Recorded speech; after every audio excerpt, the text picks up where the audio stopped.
जिस तरह पिछले लेसन में मैंने आप लोगों को पॉल रैंड के हवाले से इंफॉर्मेशन दी थी, इस लेसन में भी मैं आप लोगों को एक और बहुत ही ज़बरदस्त ग्राफिक डिज़ाइनर और आर्ट डायरेक्टर के हवाले से इंट्रोडक्शन देने वाला हूँ। इनका नाम है एम.एफ. आगा। महमद फ़हमी आगा इनका कंप्लीट नेम है और इनको जो है वो एम.एफ. आगा के नाम से याद किया जाता है।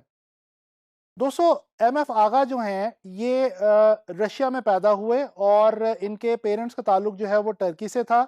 इनको मकबूलियत हासिल हुई ग्राफिक डिज़ाइन इंडस्ट्री के अंदर अमेरिका में, जब इन्होंने पब्लिशिंग इंडस्ट्री के अंदर वहाँ पे बहुत बड़ा रेवोल्यूशन जो है वो पैदा किया।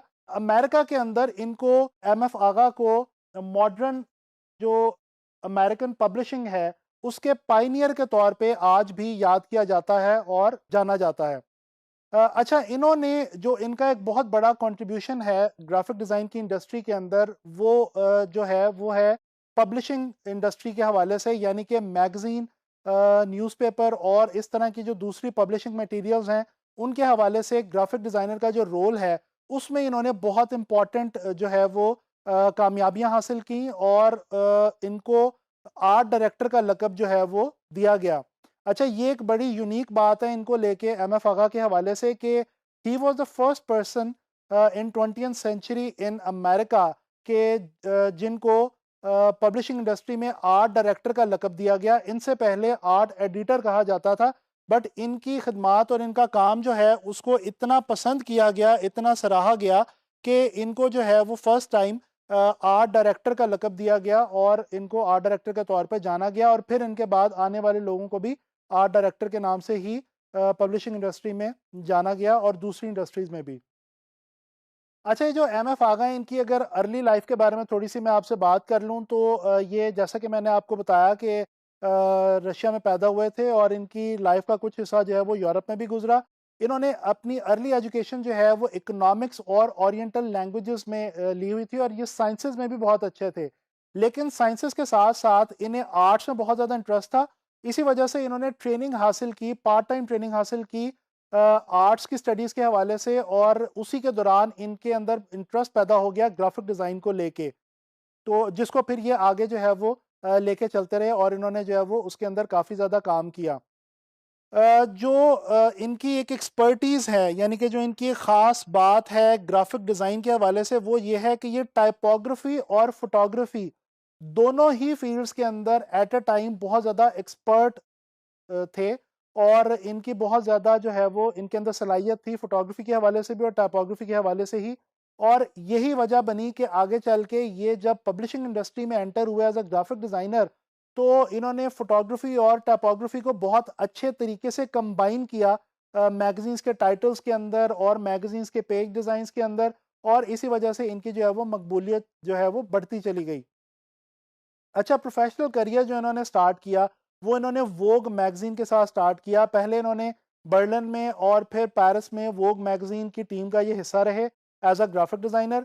उसके बाद इनका काम इतना अच्छा था कि इनको वोग अमेरिका का जो एडिशन था, अमेरिकन एडिशन था वोग मैगज़ीन का, उसके लिए इनको as an art director hire कर लिया गया और फिर मज़ीद इनके काम को देखते हुए और सराहते हुए वोग मैगज़ीन के ही जो दूसरे 2 सिस्टर कंसर्न मैगज़ीन्स थे, यानी कि जो उसी पब्लिशिंग हाउस की ही पब्लिकेशंस थे, हाउस ऑफ गार्डन और वैनिटी फेयर, इन दोनों के लिए भी इन्हीं को एज़ एन आर्ट डायरेक्टर काम करने की ज़िम्मेदारी जो है वो सौंपी गई। 1943 में इन्होंने जॉब को क्विट किया और इन्होंने काम शुरू किया एज़ फ्रीलांस कंसल्टेंट। और उस दौर के अंदर एज़ अ फ्रीलांस कंसल्टेंट काम करना ग्राफिक डिज़ाइन की इंडस्ट्री में ये भी एक यूनिक बात थी इनकी। और फिर मज़े की बात ये कि उसके अंदर इन्हें काफ़ी ज़्यादा कामयाबी भी हासिल हुई और उसी कामयाबी को लेके ये आगे चलते रहे, जिसकी बिना पे इनको American institute of graphic arts की तरफ से गोल्ड मेडल भी दिया गया और कुछ सालों के लिए इनको उस इंस्टीट्यूट के प्रेसिडेंट के तौर पे भी जो है वो रिस्पॉन्सिबिलिटीज़ दी गई। अच्छा, अब मैं बात करता हूँ एम.एफ. आगा की, जो ग्राफिक डिज़ाइन के अंदर जो कुछ नई चीज़ें इन्होंने कंट्रीब्यूट की हैं, जो नई चीज़ें इन्होंने इंजेक्ट की हैं ग्राफिक डिज़ाइन में, उनके हवाले से कुछ बात करते हैं। ये कुछ टाइटल्स हैं वैनिटी फेयर मैगज़ीन के, जो कि एम.एफ. आगा के डिज़ाइन किए हुए हैं और इनके अंदर अगर आप गौर करें तो ये जो टाइटल्स हैं, ये सैंस सेरिफ फॉन्ट के अंदर डिज़ाइन किए गए हैं। अच्छा, ये एक एम.एफ. आगा की यूनिक बात थी कि इनसे पहले सैंस सेरिफ फॉन्ट्स को बहुत कम इस्तेमाल किया जाता था ग्राफिक डिज़ाइन के अंदर। इन्होंने सैंस सेरिफ फॉन्ट्स को ज़्यादा तवातुर के साथ इस्तेमाल करना शुरू किया और इतने खूबसूरत तरीके से इस्तेमाल किया मैगज़ीन के टाइटल्स के लिए, कवर्स के लिए, कि आगे चल के फिर एक ट्रेंड सा पैदा हो गया और सैंस सेरिफ फॉन्ट्स जो हैं उनको बहुत ज़्यादा आगे मकबूलियत हासिल हो गई इनके डिज़ाइन की वजह से। तो ये एक इनका जो है वो यूनिक पॉइंट है। अच्छा, इसी तरह से फिर एक और नई चीज़ जो इजाद की, इन्वेंट की ग्राफिक डिज़ाइन में एम.एफ. आगा ने, वो है डबल स्प्रेड पेज डिज़ाइन।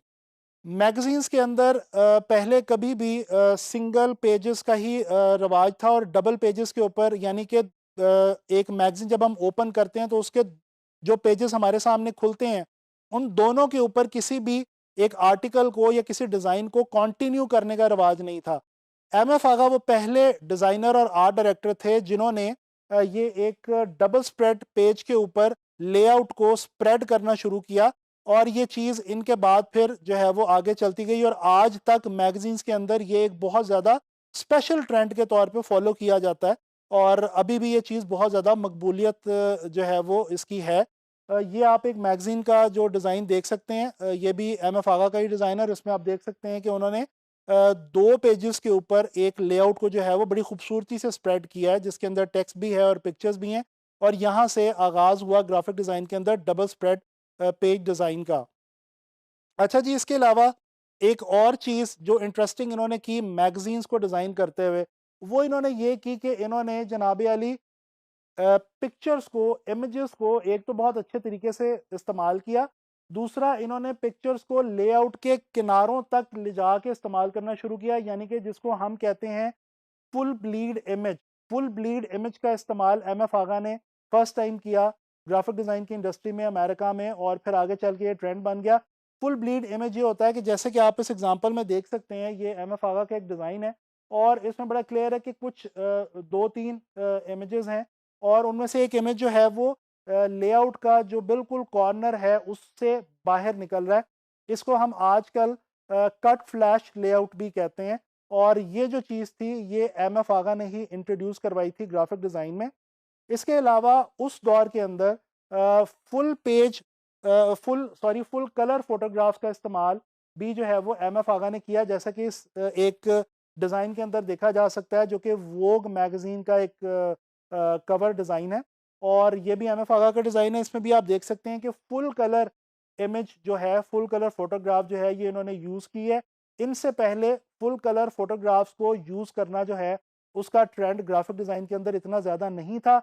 इन्होंने ये चीज़ एक इंट्रोड्यूस की और फिर इसके बाद ये चीज़ बहुत ज़्यादा फेमस हो गई। तो फ़ोटोग्राफ़ी का क्योंकि इनको बहुत ज़्यादा शौक था, मैंने आपको पहले ही बताया, और ये एक्सपर्ट भी थे फ़ोटोग्राफ़ी के, तो ना सिर्फ़ इन्होंने फुल कलर फ़ोटोग्राफ्स को यूज़ किया मैगज़ीन्स के अंदर, बल्कि इन्होंने मैगज़ीन्स के अंदर फ़ोटोग्राफ़र्स के काम को भी जो है वो बहुत अच्छे तरीके से इस्तेमाल किया और एक लिंकेज डेवलप किया मैगज़ीन के अंदर और मैगज़ीन और फ़ोटोग्राफ़र्स के हवाले से। उस दौर में इन्होंने अमेरिका में ये एक बहुत इंपॉर्टेंट रोल प्ले किया और फ़ोटोग्राफ़र्स को अटैच किया मैगज़ीन्स के साथ।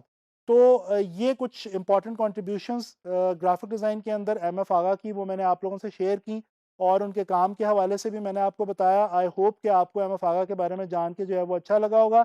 इसी तरह के मज़ीद जो हमारे आर्ट डायरेक्टर्स और ग्राफ़िक डिज़ाइनर्स हैं हिस्ट्री के अंदर, उनके बारे में जो है वो जानना हमारे लिए बहुत ज़रूरी है। इससे हमें अपने डिज़ाइंस को इम्प्रूव करने के लिए इंस्पिरेशन मिलती है, सजेशन मिलती है और हमें पता चलता है कि क्या चीज़ कहाँ पे किस तरह से शुरू हुई।